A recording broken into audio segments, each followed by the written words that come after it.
amusant, je ne sais pas, mais en tout cas, je vous garantis d'avance, je suis incapable de vous faire du Lucchini. Et donc, une fois n'est pas coutume chez moi, je vous ferai une petite lecture, celle que Jean de La Fontaine aurait pu écrire avant que je la lise. Alors voilà, pour contribuer modestement à une si docte journée, c'est d'outre-tombe, madame, que j'ai composé en votre honneur un petit tombeau à ma façon, comme de plus artistes que moi l'ont fait pour Couperin, Virgile ou Pétrarque. Je sais, madame, que l'encens que je vous destine pourrait offusquer vos narines. Mais puisque tout flatteur vit aux dépens de celui qui l'écoute, vous souffrirez que le flatteur que je suis à votre endroit profite de vos lumières pour m'en faire un fromage. D'outre-tombe, ai-je dit, mais grâce à l'avatar de l'un de vos vieux amis avec lequel vous avez monté l'Institut Hannah Arendt à l'université de Marne-la-Vallée, l'avatar que j'ai rencontré dans le métavers du Sieur Zuckerberg, dont le nom signifie montagne de sucre candi, j'ai pu obtenir un certain nombre de renseignements à votre propos, lire quelques-unes de vos œuvres, et s'il est vrai que je ne suis pas philosophe, juste un moraliste, vous conviendrez tout de même que dans mes fables aussi, j'entremêle philosophie. Et moraliste d'ailleurs, ne l'êtes-vous pas aussi vous-même? Ne pensez-vous pas comme moi que l'homme agit et qu'il se comporte en mille occasions comme les animaux, et qu'en dépit des bouleversements de l'histoire, leur caractère demeure toujours le même? Sauf que si j'ai peint les hommes en animaux, ce n'est pas par des hommes, comme le font ceux de chez vous qui voudraient être changés en bêtes par quelques circés. Telle cette philosophe belge qui voudrait vivre en oiseau, penser en poulpe. Tandis que d'autres préfèrent finir en arbre, comme Philémon et Baucis, et certains même en engrais.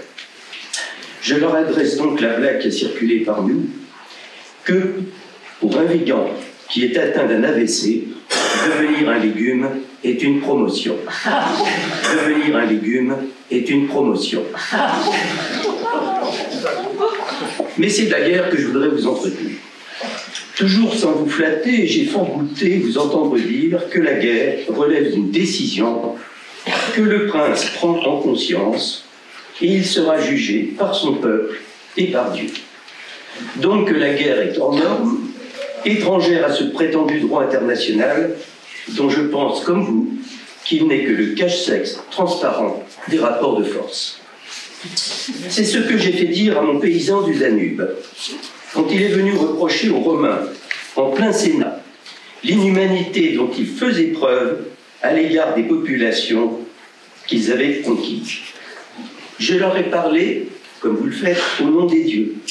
Veuillent les immortels, conducteurs de ma langue, que je ne dise rien, qui doivent être repris. Et je ne l'ai pas fait en invoquant les lois des hommes, car sans vain qu'on espère quelques refuges aux lois. Et j'ai conclu comme vous que seul le droit des gens pouvait limiter les horreurs de la guerre.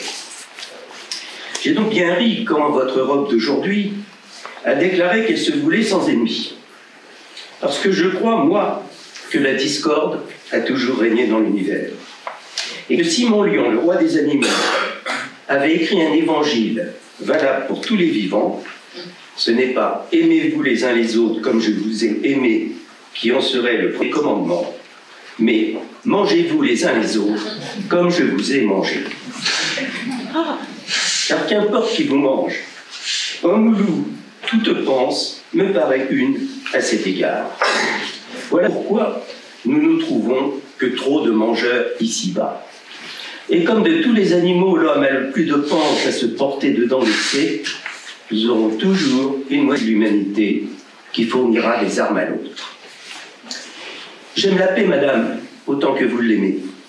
Mais je dis au roi, tenez toujours diviser les méchants.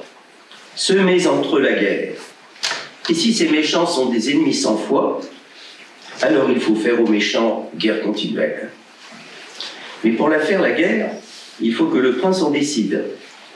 Comme je l'ai montré dans l'histoire du berger qui voulait persuader les poissons de se laisser prendre à l'hameçon de la belle Annette à laquelle il faisait les yeux doux.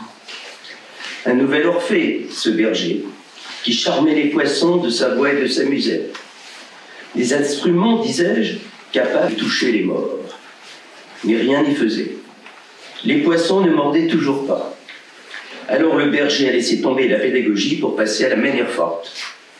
Il tendit un long ray, voilà les poissons pris, voilà les poissons mis au pied de la bergère. Je n'ai pas dit comment Annette avait réagi, car c'est à vous, pasteur d'humains et non pas de brebis, que je m'adressais. Roi qui croyait gagner par raison les esprits, ce n'est jamais par là que l'on en vient à bout. Il y faut une autre manière.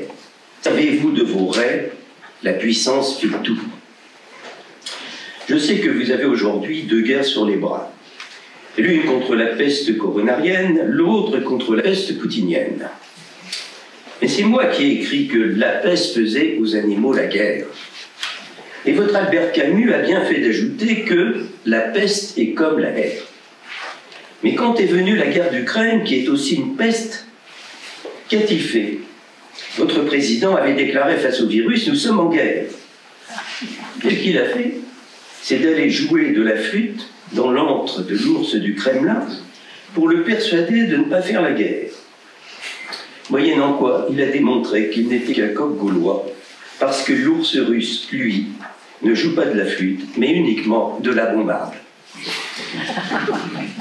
Si quelqu'un lu, c'est justement ce Poutine, le tsar Vladimir Ier. Que la puissance fait tout, c'est ce qu'il a appris à l'école du KGB.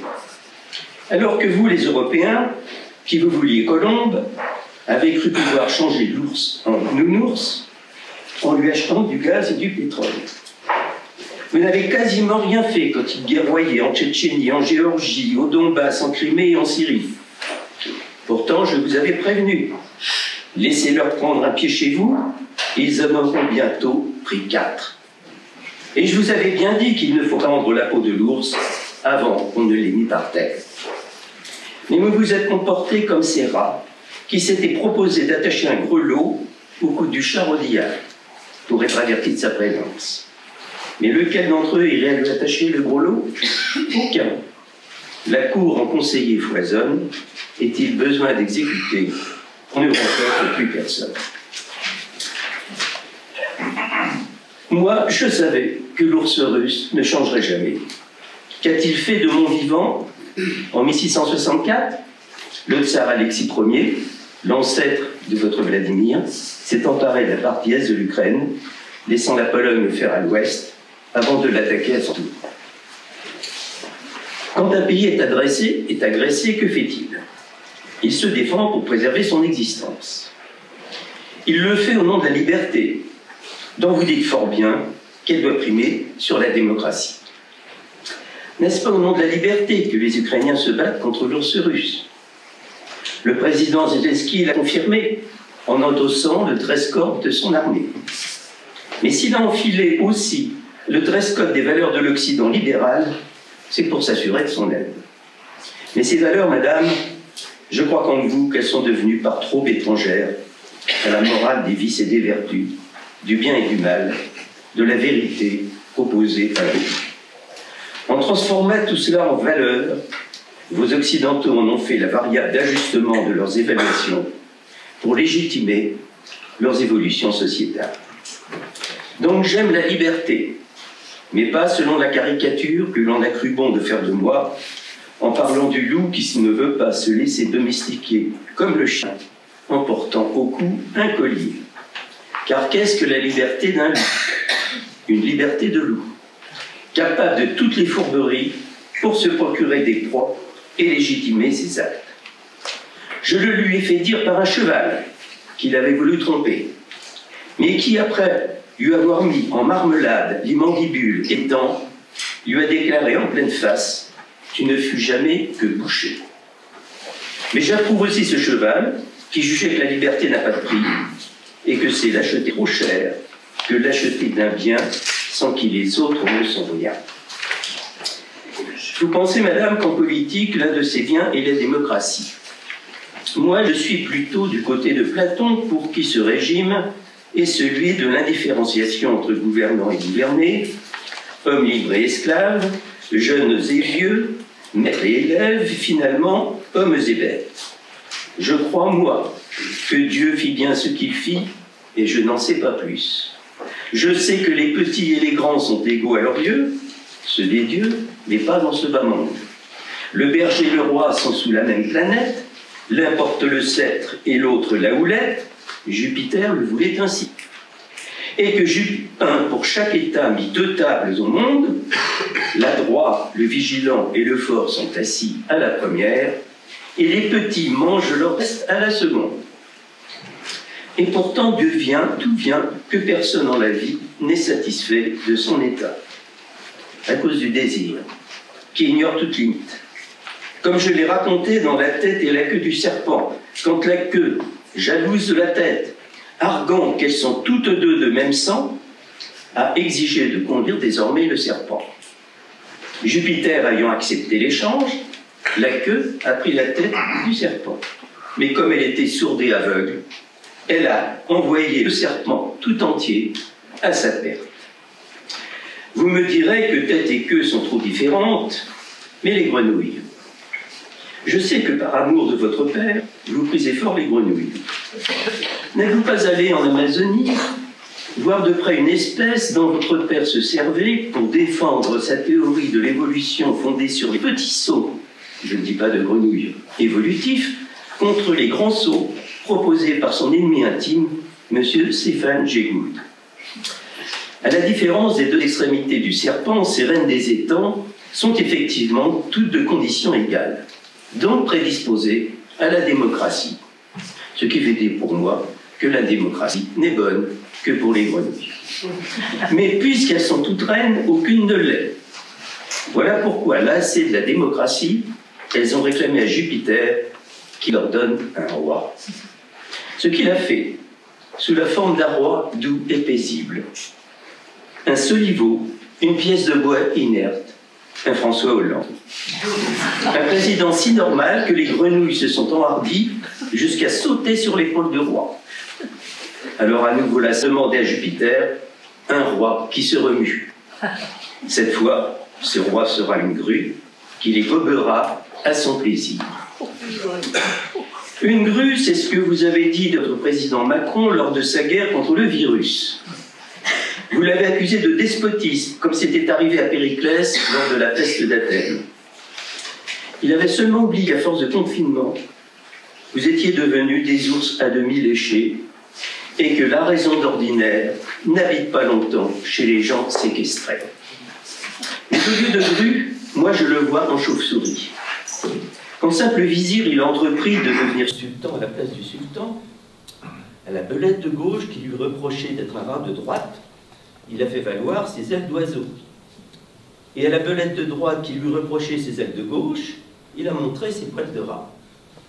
Résultat, il a plumé les vieilles belettes, de gauche comme de droite, de leurs électeurs.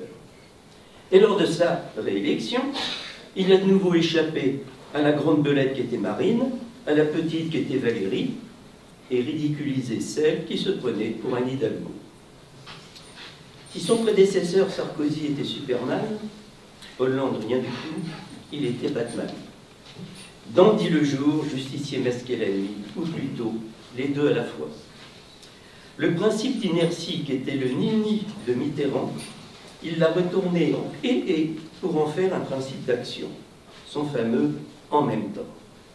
Il a engendré de beaux discours, vous le sachez selon les gens, dit vive le roi, vive la guide, la ligue. Mais moi je dis, arrière ceux dont la bouche souffle le chaud et le froid. En retournant à ma tombe et en vous souhaitant bonne continuation, je suis, madame, votre serviteur.